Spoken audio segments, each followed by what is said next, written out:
Olá, pessoal. Boa noite, boa noite. Quero saber se vou digitar aqui o título desta live de hoje. Digitar o título aqui para quem chegar depois saber do que se trata.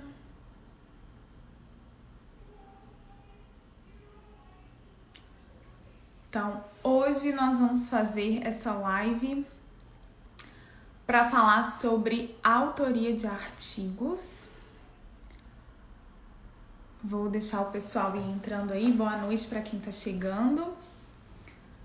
Essa live, então, hoje eu vou falar sobre autoria de artigos. É um tema que pode ser um pouco polêmico, pode gerar bastante polêmica. Então, acabei estudando um pouquinho aqui para falar com vocês. Olá para quem está chegando agora. Boa noite para vocês. E, como eu falei, então, o tema da live de hoje é sobre autoria de artigos. Eu vou falar assim logo aqui no começo, mas posso reforçar isso depois também, que como é um tema bastante polêmico, que pode gerar problemas, né, para algumas pessoas, tudo o que eu falar aqui vai estar baseado num documento da COP. E a COP é um comitê de ética em publicação, de ética em publicações. Então, esse comitê é um comitê de editores de revistas que se reuniram, que criaram em 97 esse grupo, né? E eles se reúnem periodicamente para discutir sobre casos de ética em publicações. Então, hoje a COP já tem mais de 10 mil membros no mundo todo e são eles que divulgam e são eles que escrevem, né, as diretrizes de códigos de conduta, as diretrizes de ética para publicações. Então, tudo que eu falar aqui hoje vai estar baseado nas diretrizes deles. Então, eu dei uma estudada aqui, né, para falar antes para vocês. E o problema de falar, né, de autoria de artigos é a questão de que isso vai muito da ética de cada um, né, da ética de cada pessoa. Infelizmente, muitas vezes a gente fica na mão de outras pessoas em questão de artigos. Então, às vezes, nem sempre é feito o que deve ser feito de forma correta, né? Então, aqui hoje eu vou procurar passar para vocês quais são as diretrizes de ética na pesquisa com relação à autoria e como deveria ser. Mas eu sei que nem sempre é assim. Várias pessoas têm problemas com questão de autoria de trabalhos. Não foi uma coisa que aconteceu comigo. Até hoje nunca aconteceu nenhum tipo de problema desse com relação à autoria, mas eu sei de pessoas que já passaram por problemas com isso, tá? Bom, então como eu tava falando, a COP é o comitê, né, de ética em publicações e eles reúnem os editores das revistas, né, editores que fazem parte da COP, justamente para se encontrar e para discutir situações que cada editor passou com relação a problemas nas revistas que eles são editores, né? Então, problemas relacionados à disputa de autorias, às vezes retratações de artigos, manipulação de dados, esse tipo de coisa. Os editores estão sempre se reunindo para poder fazer uma discussão com relação a isso. Então, infelizmente, é constante acontecerem problemas desse tipo com a autoria de artigos, tá? Então, qual que é a definição? E quem quiser saber melhor sobre a copy, né, que eu tô falando aqui, eles têm diretrizes e têm regras para várias coisas, vários tópicos, né? Então, não só com relação à autoria, com relação a citações, autocitação ou manipulação de citação, figuras, tudo regulamentado. Então, se vocês quiserem saber mais sobre as questões de ética em publicações, quando eu salvar a live, eu vou colocar ela no meu canal do YouTube também, e lá eu vou deixar disponibilizado para vocês o link da copy para quem quiser saber melhor sobre isso. Bom, então o que seria a autoria, né? Segundo as regras da copy. O autor, ele pode se referir ao criador de uma ideia, ou ao indivíduo ou ao grupo de indivíduos que desenvolveram e concretizaram o produto que vai divulgar o trabalho.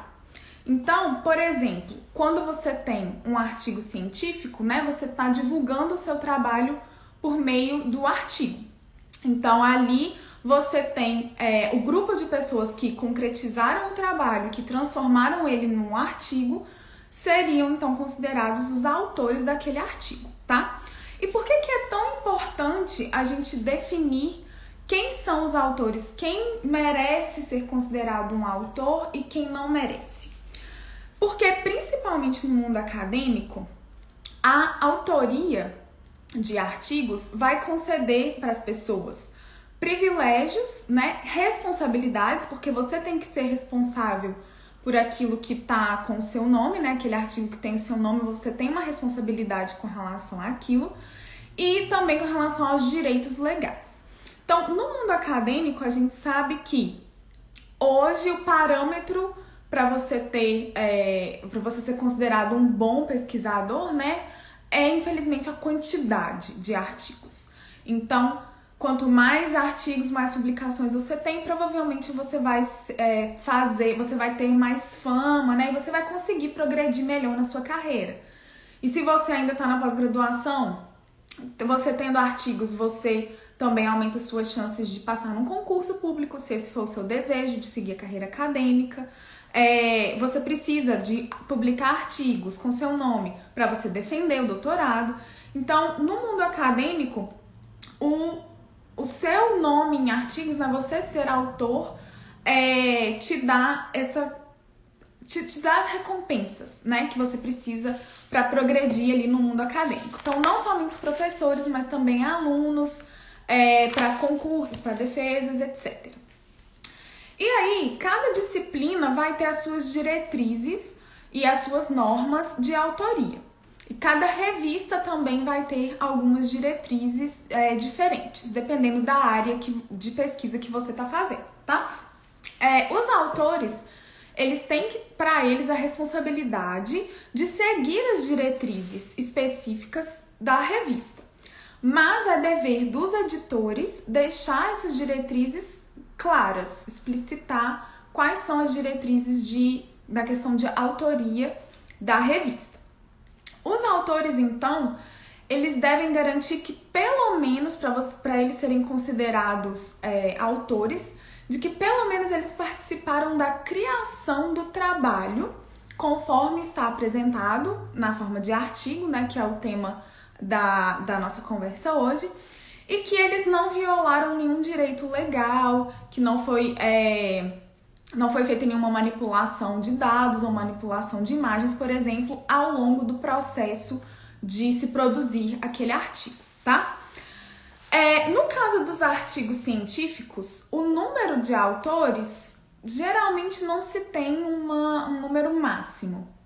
Então, no mínimo, nós temos artigos com um autor, tá? Às vezes até é mais comum na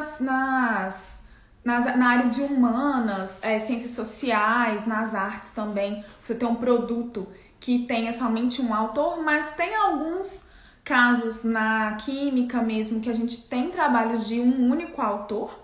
Então, às vezes, algum editorial ou alguma revisão pode ser que sim, tenha somente um autor.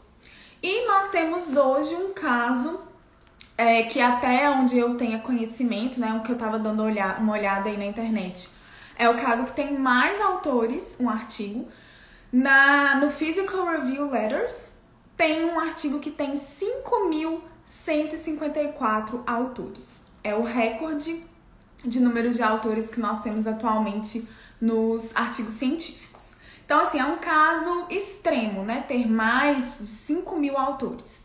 Então, e a revista, ela tem que se assegurar de que cada autor tenha realmente contribuído de forma a poder ser considerado realmente um autor, de que cada um desses 5.000 nomes que estão lá realmente contribuíram de forma a serem considerados, a poderem ser considerados como autores. Então, a revista também tem que garantir isso para não gerar depois problemas de disputa de autoria, né? Alguém que deveria estar com o autor e não está, ou alguém que está com o autor e não deveria ser.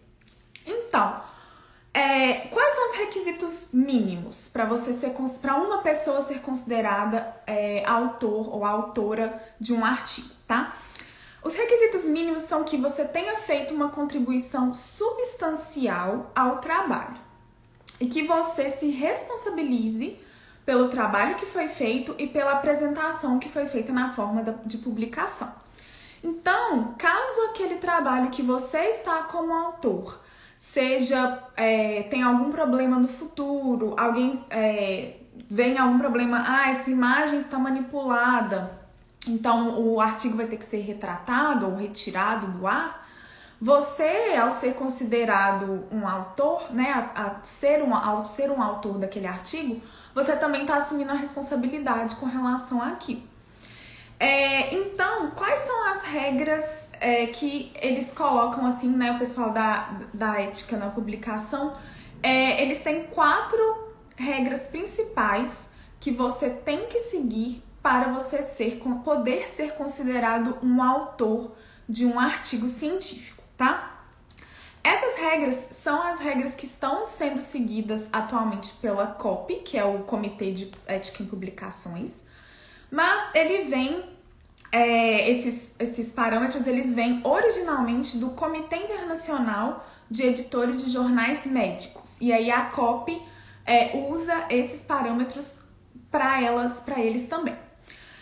Quais são essas diretrizes, então? Então, são 4 diretrizes, e lembre-se que, para ser considerado um autor, de acordo com essas diretrizes, você tem que seguir as 4. Não é seguir pelo menos uma delas. Então, quais são essas 4 diretrizes? A primeira fala que, para você ser considerado um autor de um artigo, você tem que ter feito uma contribuição substancial à concepção, ao design do trabalho. Então, por exemplo, algum experimento, você pensou algum experimento, ou você mesmo ajudou na concepção da ideia principal do trabalho, ou no design de algum experimento, ou você participou da aquisição de dados, da análise e da interpretação desses dados para o trabalho. Então, essa é a primeira condição. E, além disso, o autor tem também que ter participado da escrita do trabalho, ou pelo menos da revisão técnica do trabalho. Então, você não pode ser que você não tenha participado da escrita em si, mas foi enviado para você uma versão para você fazer uma revisão antes do artigo ser submetido. Além dessas duas, você também tem que ter aprovado a versão final que vai ser publicada do artigo. Então, caso aquele artigo que foi submetido foi aceito, e aí os autores fazem a revisão, né, para ser publicado no final, né, a versão final, o autor tem que ter participado dessa aprovação da versão final. E também você tem que concordar com a responsabilidade de todos os aspectos do trabalho. Então, é aquilo que eu falei anteriormente. Você tem que se responsabilizar, já que você está entrando como autor daquele trabalho, que você vai estar ali junto, vai se responsabilizar pelo que todo mundo está fazendo também, tá? Então, você tem que assegurar que as questões relacionadas à integridade de qualquer parte do trabalho sejam devidamente investigadas e resolvidas caso haja algum questionamento, tá? Então, vejam bem, segundo essas regras da COP, nós temos essas 4 diretrizes. E para você ser considerado um autor, você deve participar, você deve cumprir esses 4 requisitos, tá? Aí a Mariana, por exemplo, está perguntando aqui. Então, o IC que só faz os experimentos não era para ter o nome em artigo? Segundo estas diretrizes, não deveria, tá? Mas aí é uma coisa que eles falam logo depois que essas diretrizes são colocadas, né? Essas 4 diretrizes são colocadas, eles falam o seguinte: esses critérios para você definir se a pessoa deve ou não ser considerada um autor, eles não são usados para desqualificar ninguém.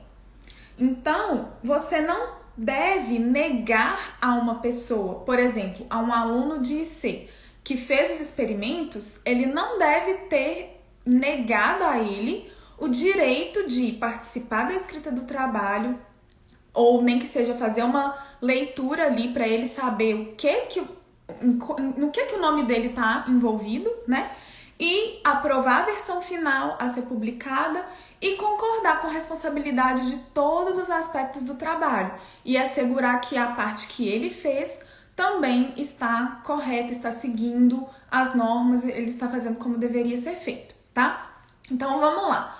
Só recapitulando aqui, quais são as 4 condições que uma pessoa deve atender para poder ser considerado um autor, segundo as regras do Comitê de Ética em Publicação, tá? A primeira delas, então, você deve ter feito uma contribuição substancial à concepção do trabalho ou ao design do trabalho, então, concepção da ideia ou ao design de algum experimento, ou você fez aquisição, análise e interpretação de dados. Também você precisa participar da escrita do trabalho ou de uma revisão final. Além disso, participar da aprovação final da versão para ser publicada, caso o trabalho seja aceito, e concordar com a responsabilidade de todos os aspectos do trabalho, assegurando que tudo foi feito de acordo com as normas éticas. Como eu falei no começo, essas regras são as regras desse comitê de ética e não é todo mundo que segue essas regras, né? Então, por isso que vai muito de cada um, geralmente do professor que está chefiando o estudo, né?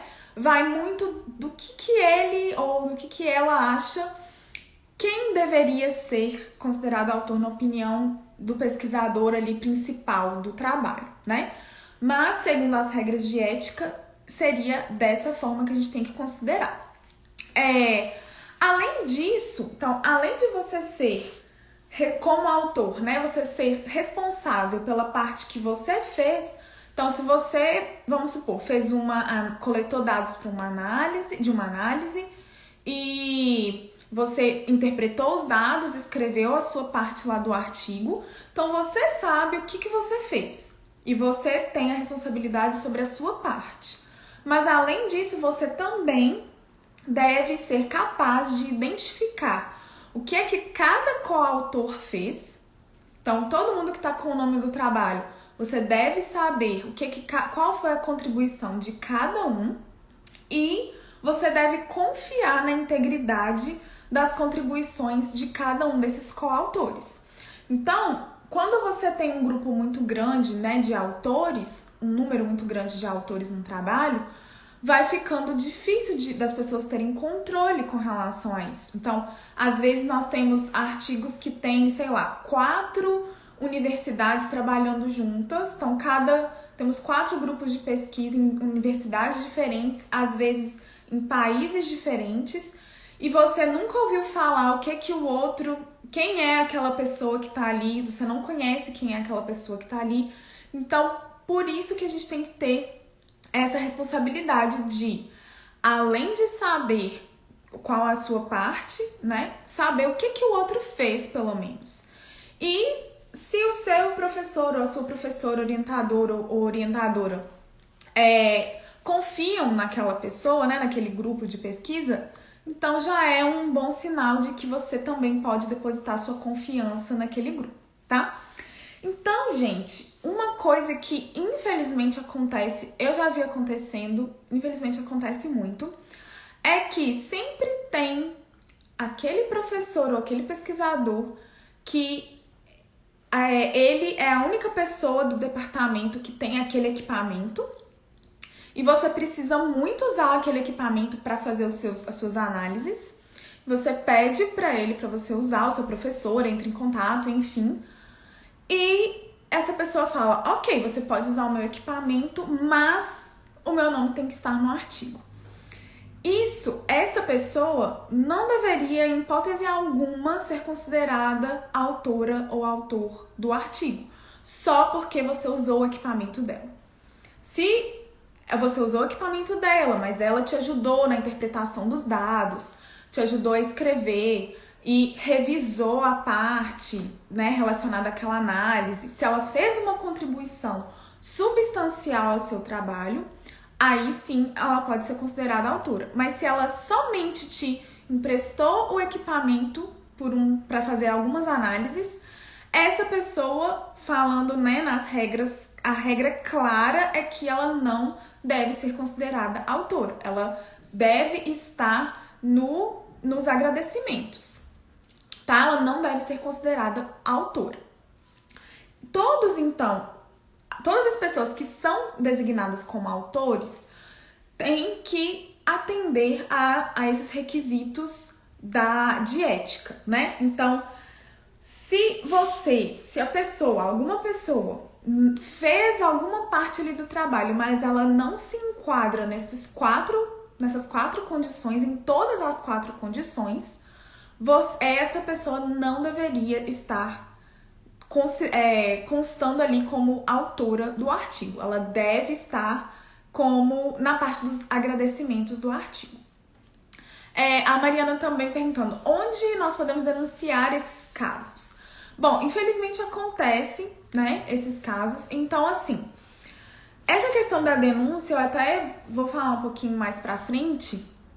Isso vai depender do quanto você está disposto a brigar por aquilo, tá? Porque essas situações, elas podem ser muito desgastantes quando envolve a autoria de artigos e, infelizmente, geralmente os alunos estão do lado mais fraco, né? Infelizmente. Então, se você achar em algum momento que cabe denunciar alguma prática suspeita, né, com relação à ética na pesquisa, você pode denunciar se você for aluna de pós-graduação, para a coordenação da pós-graduação, e eles podem verificar isso, né?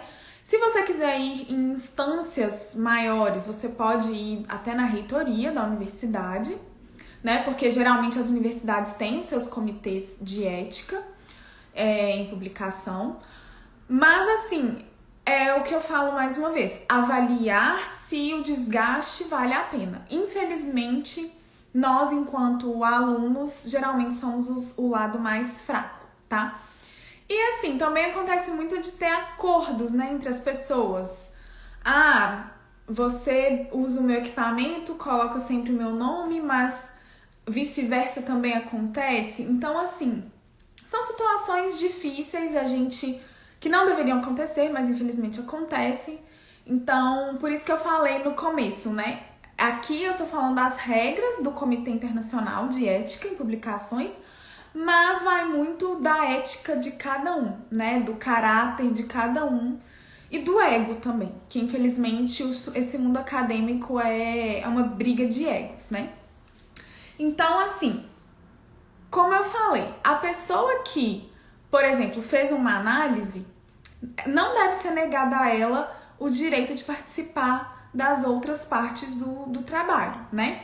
Então, você tem que sempre convidar a pessoa, em teoria, né? O aluno de C fez a análise, fez os experimentos aqui e fez a análise. Ok, mas Mande para ele o texto, para ele poder fazer uma revisão. Quem sabe, mesmo se ele não entender muita coisa, ele já está aprendendo ali e você não negou o direito a ele de participar daquele artigo como autor e como corretamente deveria ser considerado como autor.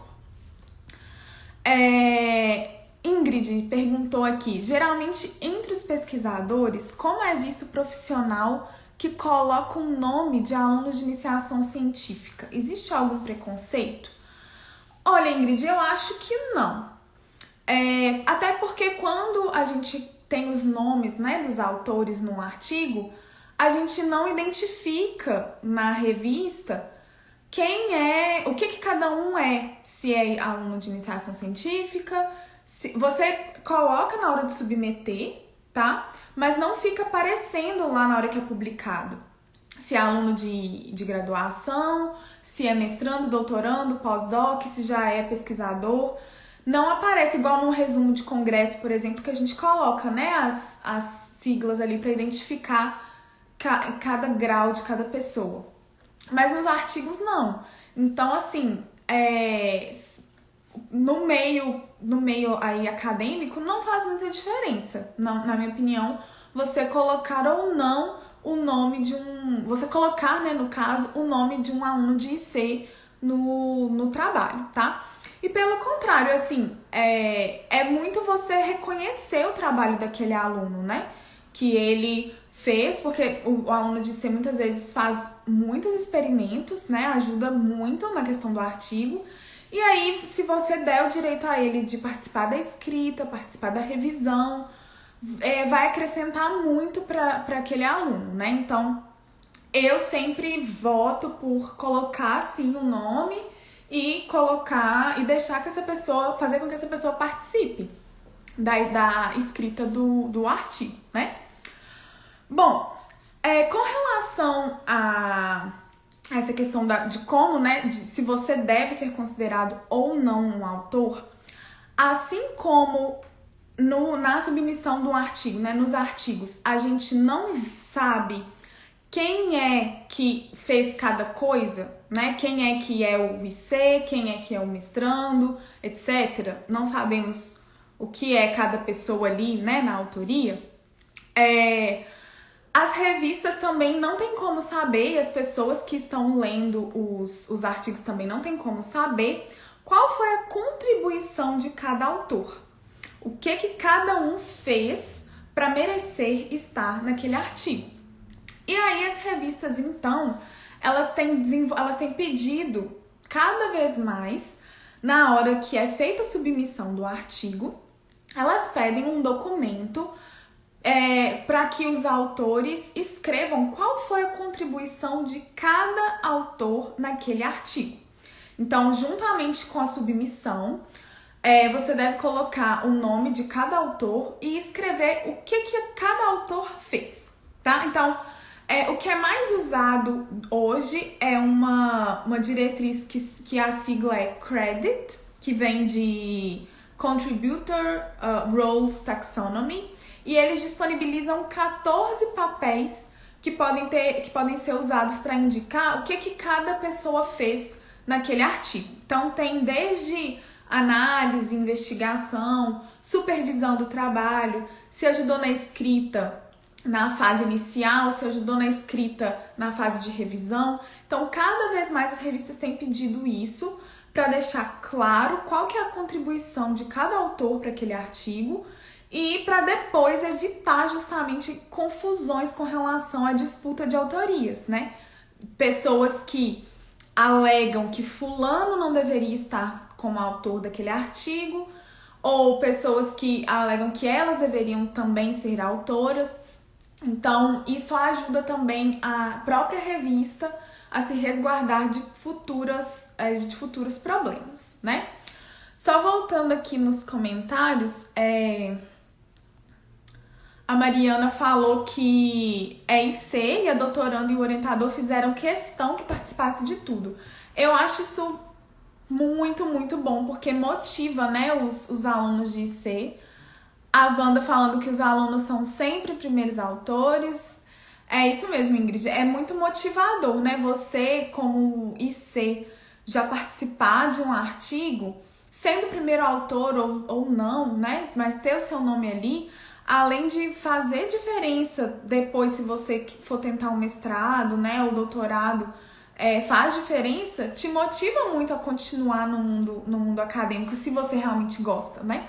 Então, te ajuda a entender melhor como é que é o mundo acadêmico. Eu me lembro que em 2010, quando eu era aluna de IC, né, aluna de iniciação científica, eu tive o meu primeiro artigo submetido. Eu não era a primeira autora, mas eu estava lá, né, entre os autores, com a doutoranda que eu trabalhava com ela.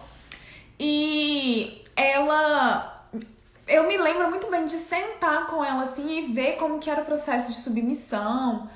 Então, desde sempre eu achava isso muito, muito legal e isso me motivou cada vez mais a querer conhecer mais desse mundo, né, dos artigos. Então, é muito motivador mesmo para quem tá começando agora ter o nome já num artigo, né? Bom, então, como eu estou falando aqui, né, de ética em publicação, qual que seria a situação ideal? No mundo ideal, como que deveria ser essa questão de você definir quem vai ser autor ou não e como evitar problemas futuros? A definição de quem vai ser autor deve, idealmente, começar no início do projeto. Então, pensar que o objetivo de um projeto é gerar artigo, né, no mundo acadêmico. Muitas vezes a gente quer patentes também, mas que também pode gerar problema de autoria, né? Então, começar desde o início ali, tentando definir quem vão ser os autores daquele projeto, daquele artigo, né? Mas tenha em mente que mudanças podem acontecer ao longo do processo. Então, pessoas podem entrar no grupo, entrar como autor, pessoas podem não ter contribuído muito, então elas deixam de ser consideradas como autoras. Então, isso pode ser mudado muito rapidamente. E é uma coisa que vai fluir durante o desenvolvimento do trabalho, do projeto, né? Então, é sugerido que você faça um registro de reuniões. Então, cada reunião que tem sobre o projeto, que você registre, né, que alguém registre as pessoas que estavam presentes, algo do tipo, né? Discussões, e-mails trocados também, tudo isso para te ajudar na hora de lembrar o histórico do artigo. Porque muitas vezes a gente faz os experimentos, trabalha no desenvolvimento de um projeto, mas o artigo vai ser publicado 1, 2 anos depois, né? Às vezes o professor ele tem muitos artigos ali já na fila e até você chegar no ponto de publicar, realmente submeter, já se passaram 2 anos que você terminou o projeto, por exemplo. Então você pode esquecer de pessoas que tiveram uma contribuição ali que deveriam ser consideradas autoras, e você não tá colocando o nome delas, e vice-versa também pode acontecer, de uma pessoa que no começo tava ali super próxima da equipe, mas por algum motivo deixou de participar, não participou de todas as etapas e não deveria ser considerado autor mais. Então esse histórico ajuda você a saber com mais certeza, né, quem deveria ser considerado autor daquele artigo. E também faz com que você evite muitos problemas futuros, porque eles podem acontecer, infelizmente. Ingrid, com relação a essa sua pergunta de se existe alguma regra de número de autores, não existe, tá? Então, hoje, como eu falei aqui no começo, a gente tem um artigo numa revista de física que tem mais de 5.000 autores. É o recorde que nós temos hoje. E assim, isso pode ser mal visto, mas até onde eu sei, né, a revista, nesse caso específico que tinha muitos autores, a revista inclusive procurou saber se cada um realmente sabia o que tinha feito e o que o outro tinha contribuído, né? Então, nesse caso aí que era um número muito grande de autores, eles fizeram questão de fazer esse screening aí para saber se realmente era isso ou não, né?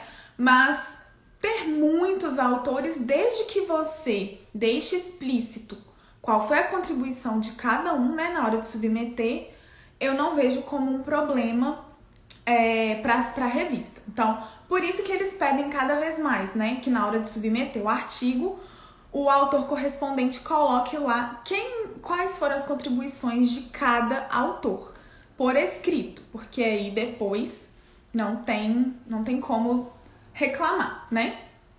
Uma outra coisa que pode dar briga é a questão de ordem dos autores, né? Qual é a ordem que vai aparecer o nome dos autores? E como que isso é definido? Geralmente, quanto maior foi a contribuição de uma pessoa para aquele projeto, mais no início da lista de autores aquela pessoa deve aparecer, tá? Então, se você fez a maior parte do trabalho, tanto experimental quanto de escrita, o seu nome, em teoria, deveria ser o primeiro da lista, tá? Outra coisa que eu vou colocar o link para vocês quando eu disponibilizar a live lá no meu canal do YouTube é o link da Associação Americana de Psicologia. Eles desenvolveram uma planilha para você ajudar a quantificar a contribuição de cada autor. Então, é uma planilha que tem o que cada autor pode fazer, né? Contribuições diferentes com uma pontuação. E aí você vai fazendo essa pontuação para cada autor e no final você, com a pontuação, né, quem tem mais pontos deveria vir primeiro na lista e quem tem menos pontos deve vir por último. E se a pessoa não tem nenhum ponto, ela não deveria ser considerada uma autora daquele artigo, tá? Então, eu vou deixar esse link para vocês, tá? Essa ordem dos autores é uma coisa dinâmica que pode ir mudando conforme o trabalho vai sendo desenvolvido. Então, às vezes, uma pessoa que estava como terceira autora acabou no final precisando fazer coisas a mais ali, ajudou mais, e aí ela pula para segundo autor. E pode acontecer também de uma pessoa que estava no começo, não fez muita coisa, então ela pula mais pro final da lista. Então essa é uma ordem dinâmica, né? E autores também podem ser acrescentados ou removidos, como eu falei, dependendo da contribuição de cada um, tá? E tem também, gente, uma coisa que eu não sei se vocês sabem, mas hoje nós já temos em várias revistas a opção de você colocar que autores têm contribuição igual. Então, por exemplo, às vezes você tem 2 alunos que trabalharam juntos, fizeram os experimentos, cada um fez uma parte dos experimentos, os 2 ajudaram na escrita. Então, eu acho que a contribuição dos 2 é igual. Como que eu faço? Quem vai vir primeiro na lista? Então, várias revistas hoje já tem uma sinalização, você coloca um símbolozinho e a legenda para esse símbolo é que esses 2 autores contribuíram igualmente para aquele trabalho. Então, é como se aqueles 2 autores, aquelas 2 pessoas fossem as primeiras autoras do trabalho. Então, isso tem sido feito, pode ser feito caso seja necessário, tá? Então, essa questão de você ter a planilha de pontuação dos autores, às vezes não é necessário, tá? Então, às vezes você tá num grupo muito tranquilo, pessoas que não tem problema com isso, é definido facilmente, então você não precisa pegar uma planilha e fazer a pontuação e saber quanto que cada pessoa tem em pontos e quem vai vir primeiro na lista. Mas às vezes dá confusão, às vezes dá briga. Essa questão de ordem dos autores, né? Tem países que se você não está na lista dos autores como primeiro autor, é como se o seu nome não servisse de nada naquele artigo, tá? Então, vai depender de como é o sistema de cada país, a cultura de cada um. Então, quando você está trabalhando com um grupo ali que tem várias nacionalidades, pode ser que dê problema. Então, essa planilha eu vou deixar disponibilizado o link, caso vocês queiram dar uma olhada em como funciona essa pontuação, tá? E uma coisa que eu também falei aqui foi a questão do autor correspondente. Então, o que é o autor correspondente? O autor correspondente é aquele que vai ter a maior responsabilidade com relação ao artigo, porque é ele que tem a responsabilidade de se comunicar com a revista científica. Então, é o autor correspondente que submete o artigo e ele tem que estar disponível para responder prontamente a qualquer questionamento que a revista tenha. E é ele que vai também submeter a revisão do artigo quando for revisado, né, caso seja aceito. E também disponível após a publicação, porque caso algum erro seja detectado depois da publicação, aquele autor é o que vai ser contactado pela revista, né? Então, o autor correspondente, ele tá pegando para si a responsabilidade de todo o artigo e na hora de submeter, e ele tá se responsabilizando por aqui, né? Várias revistas você não recebe e-mails, né, comunicação da revista, se você não é o autor principal, se você não é o autor correspondente, desculpa. Então, o autor correspondente também, ele tem que ele tem que se responsabilizar de comunicar aos demais autores, né, as coisas que estão acontecendo na revista. Olha, o artigo foi aceito, ou o artigo foi aceito, mas temos que fazer algumas revisões. Em qual etapa que está a submissão do artigo? O artigo foi publicado. Então, o autor correspondente também tem que fazer essa comunicação dos demais autores com a revista.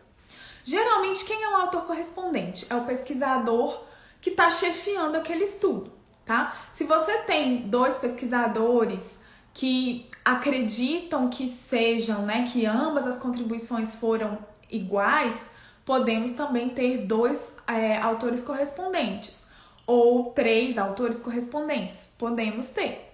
Então, mas o importante aqui, somente um deles que realmente vai ser correspondente, só um deles que vai mesmo submeter para a revista.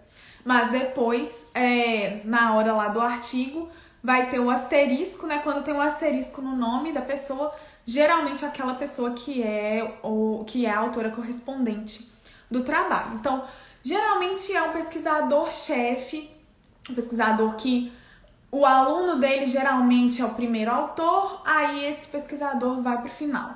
Não é sempre assim, tá? Mas geralmente é dessa maneira que funciona.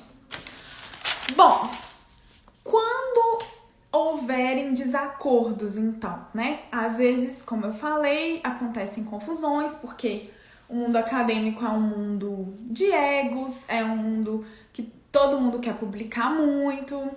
Então, às vezes, acontecem problemas, tá? A discussão, né, de questão de autoria, você comentar com o seu orientador, por exemplo, sobre a autoria de tempos em tempos, é uma coisa que pode ajudar a minimizar com que apareçam divergências. Então, por exemplo, se você faz iniciação científica e tá lá ajudando um aluno de doutorado, e aí você vê que aquilo, né, vai dar um artigo, aí ele já falou com você, olha, vai dar um artigo e tal.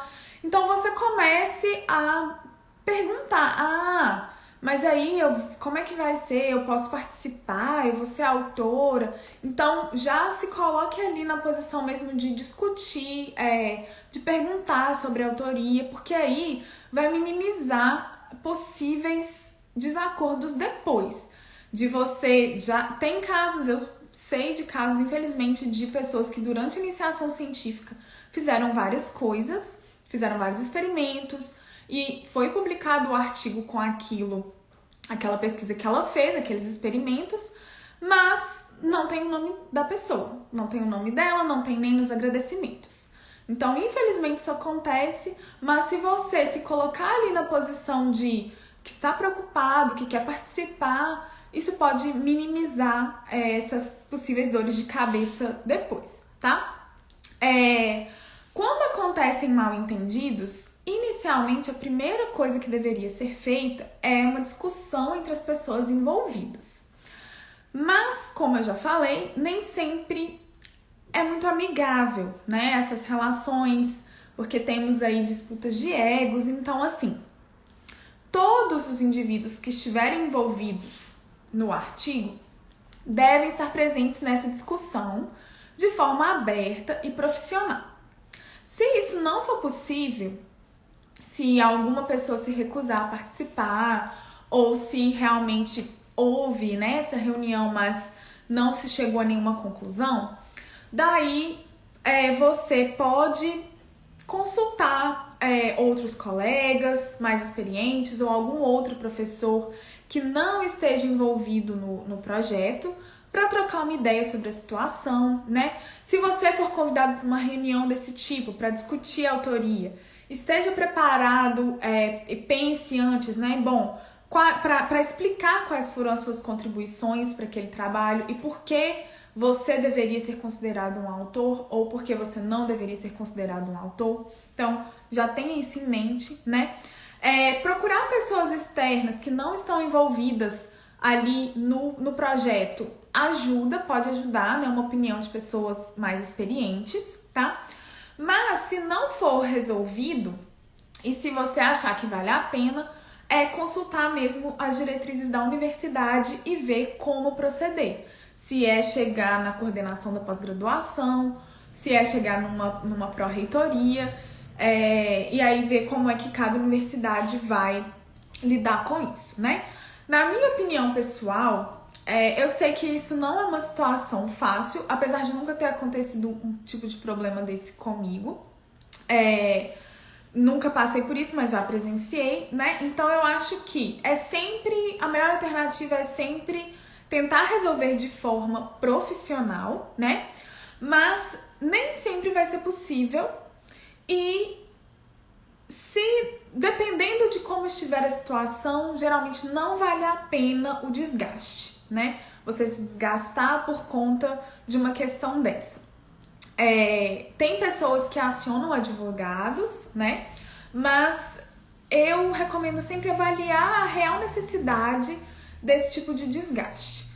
Então, assim, tem pessoas que acham que vale a pena, sim, que fizeram uma contribuição substancial, então, ok, procure os seus direitos, né, legais, se não for dentro da universidade, que seja com um advogado, que você entre em contato com a revista, da forma que você achar melhor, né? Mas procurar sempre pensar se realmente vale a pena esse tipo de desgaste.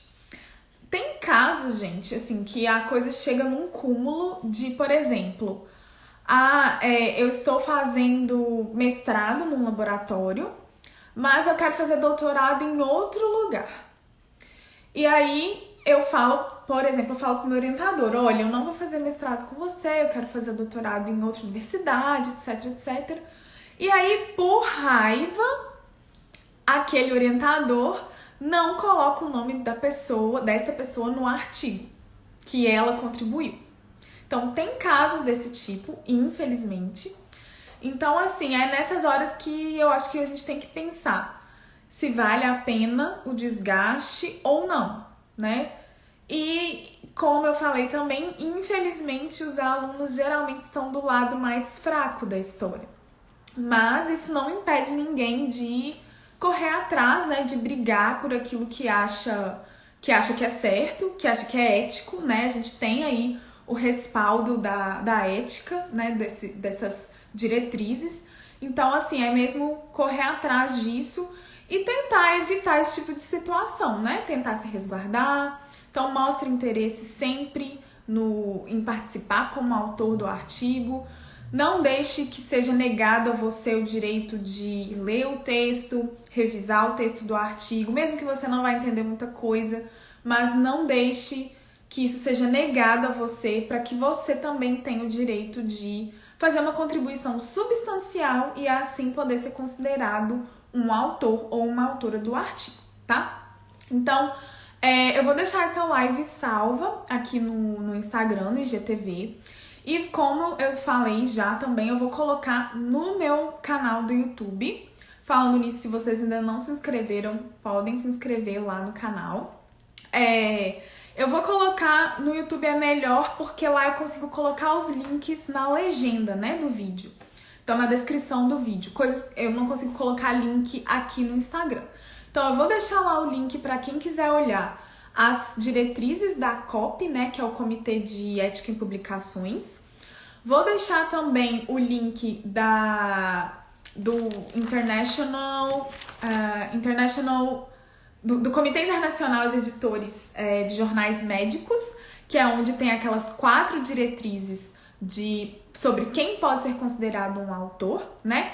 E também aquela planilha da Associação Americana de Psicologia, que tem a continha, né, os pontos para você fazer a soma e ver qual é a ordem dos autores, caso você esteja passando por uma situação de conflito aí na ordem dos autores, tá?